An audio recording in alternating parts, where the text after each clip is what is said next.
Hello everyone, chapter 3 the Delhi सल्तनत के बारे में हम पढ़ेंगे। इससे प्रीवियस चैप्टर में बेटा हमने साउथ इंडिया की जो हिस्ट्री थी उसके बारे में हमने देखा था, जिसमें हमने पल्लवाज, राजपूत, चोला इन सभी के बारे में पढ़ा था। और इस चैप्टर में बेटा दिल्ली सल्तनत है, जिसमें हम कंटेंट देख लेते हैं क्या क्या पढ़ना है हमें।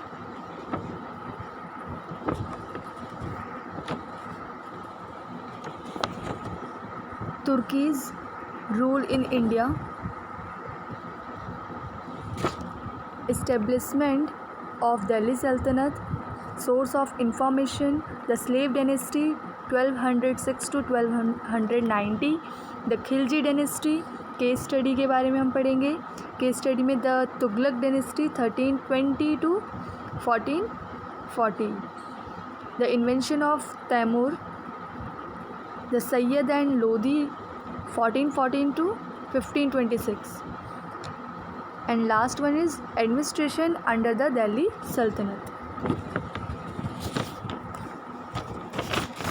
महमूद गौरी बेटा, इसके बारे में हमने प्रीवियस चैप्टर में पढ़ा था कि ये क्या थे बेटा। इनका जो वॉर होता है वो पृथ्वीराज चौहान के साथ होता है, और जो फर्स्ट बैटल होता है बेटा तराइन का, वो कब होता है 1191 में होता है, जिसमें पृथ्वीराज चौहान मोहम्मद गौरी को हरा देते हैं। उसके बाद फिर से बेटा सेकंड बैटल होता है तराइन का, जिसमें क्या होता है बेटा मोहम्मद गौरी पृथ्वीराज चौहान को हरा देते हैं, और अब उनके पास पूरा जो एरिया है वो दिल्ली का और उसके आसपास जो अजमेर का एरिया होगा उसे अपने अंडर कर लेते हैं।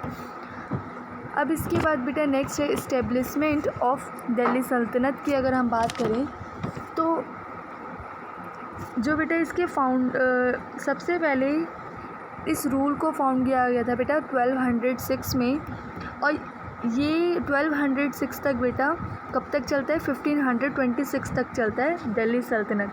अब इसमें बेटा अलग अलग रूल हमें 5 डायनेस्टी के रूल हमें देखने को मिलते हैं। सबसे पहला जो है बेटा वो क्या है, दिल्ली सल्तनत में स्लेव डायनेस्टी, उसके बाद the Khilji dynasty, the Tughlaq dynasty, the Syed dynasty, the Lodhi. ये 5 डायनेस्टी हमें दिल्ली सल्तनत में देखने को मिलेंगी। और इसमें बेटा अलग अलग तरह से जो मुस्लिम कल्चर के बारे में हम पढ़ेंगे वन बाय वन। और इसके अलावा बेटा जब ये डायनेस्टी आती है दिल्ली और इसके आसपास एरिया में, तो बेटा उससे क्या होता है, एक तो वहाँ की लैंग्वेज, आर्किटेक्चर और फूड और ड्रेस, इन सभी पे जो लाइफस्टाइल है उनमें हमें इफ़ेक्ट दिखाई देता है। सोर्स ऑफ इंफॉर्मेशन की अगर हम बात करें बेटा कि कैसे हमें पता चलता है दिल्ली सल्तनत के बारे में, इसमें जो इम्पोर्टेंट सोर्स है बेटा वो क्या है, आर्कोलॉजिकल भी है और लिटरेरी सोर्स भी है। ये दोनों ही सोर्सेज हमें देखने को मिलती हैं। आर्कोलॉजिकल सोर्स में बेटा क्या क्या है, इसमें बिल्डिंग्स है जैसे कि कुतुब मीनार,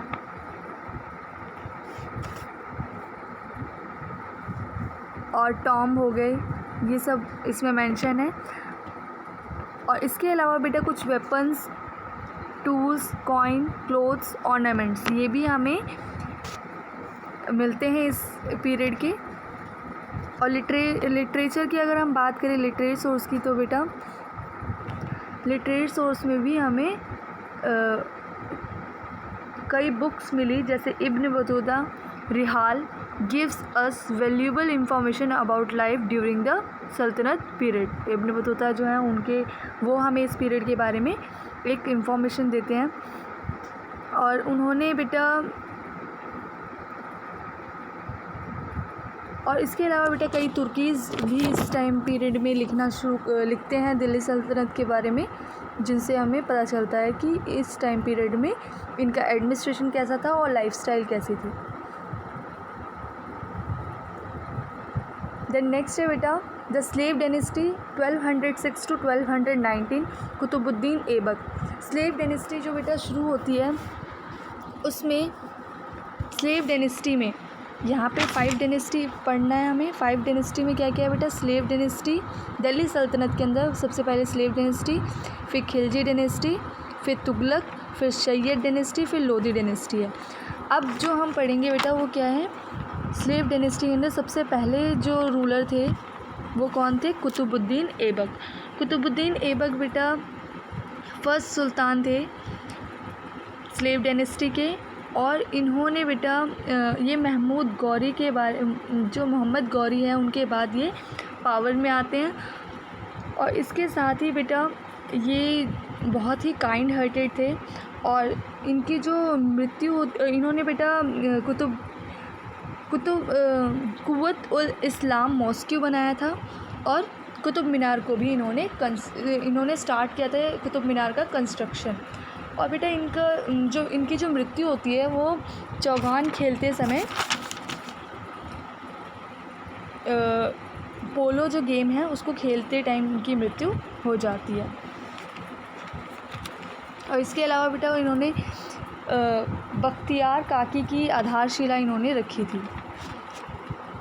इसके बाद नेक्स्ट है बेटा इल्तुतमिश। इल्तुतमिश जो थे बेटा, इन्हें रियल फाउंडर ऑफ दिल्ली सल्तनत माना जाता है, और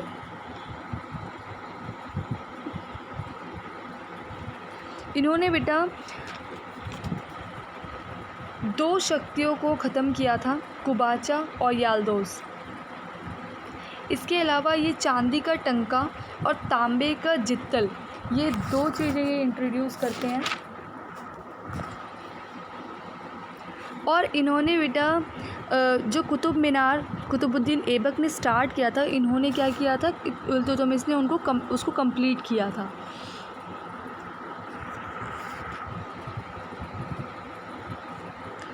इल्तुतमिश के पास के बेटा बहुत सारे सन थे, बेटे तो थे ही उनके, लेकिन उनकी जो उसके बावजूद भी वो अपनी डायनेस्टी, अपना जो पूरा अधिकार है वो अपने बेटों को ना देकर वो किसको देते हैं? रज़िया सुल्तान को देते हैं, उनकी जो डॉटर होती है। क्योंकि बेटा वो क्या थी? वो बहुत ही पावरफुल थी, और उसमें एक राजा या एक किंग की जो भी रिस्पॉन्सिबिलिटी है उसको संभालने की पावर उसमें थी। तो इसीलिए उसको रज़िया सुल्तान को ये सारा पावर दिया जाता है।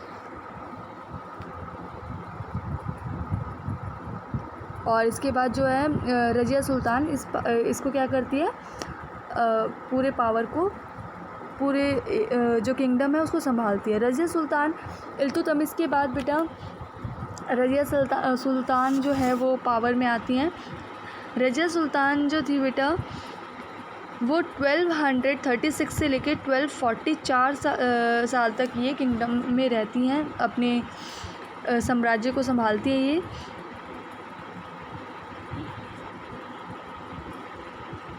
और बेटे इस रज़िया सुल्तान क्योंकि एक लेडी थी, इसके बावजूद भी इसी वजह से उन्हें बहुत ज़्यादा प्रॉब्लम फेस करने पड़े। और इसके बाद बेटा उनकी जो मृत्यु हो जाती है 1240 में हो जाती है। रज़िया सुल्तान के डेथ के बाद बेटा बलबन की शुरुआत होती है। और बलबन जो है बेटा कब आते हैं यहाँ पे? दिल्ली सल्तनत में 1266 से लेकर 1286 तक वो यहाँ पे इस पावर में रहते हैं। बलबन जो थे बेटा वो मोस्ट पावरफुल रूलर थे, और इन्होंने बेटा अपनी आर्मी को बहुत ज़्यादा स्ट्रॉन्ग बनाया था। और जो इन्होंने बेटा 2 तरह के नीति को ये लेकर आते हैं, रूल ये अपनाते हैं, सजदा व पैबोज़ की नीति। मतलब पैबोज़ और किसिंग द फीट।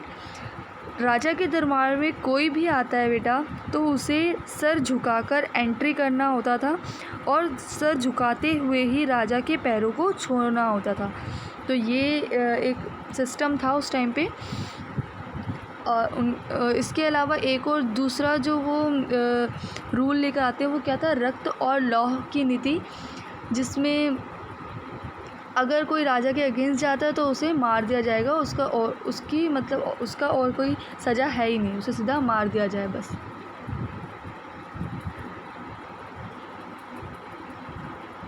और इसके बाद नेक्स्ट है बेटा, बलबन की मृत्यु होती है बेटा 1287 में। 1287 में रीज़न होता है बेटा यहाँ पे उनकी मृत्यु का। और इसके बाद बेटा जो नेक्स्ट आते हैं रूलर, वो कौन थे? खिलजी के बारे में हम पढ़ेंगे।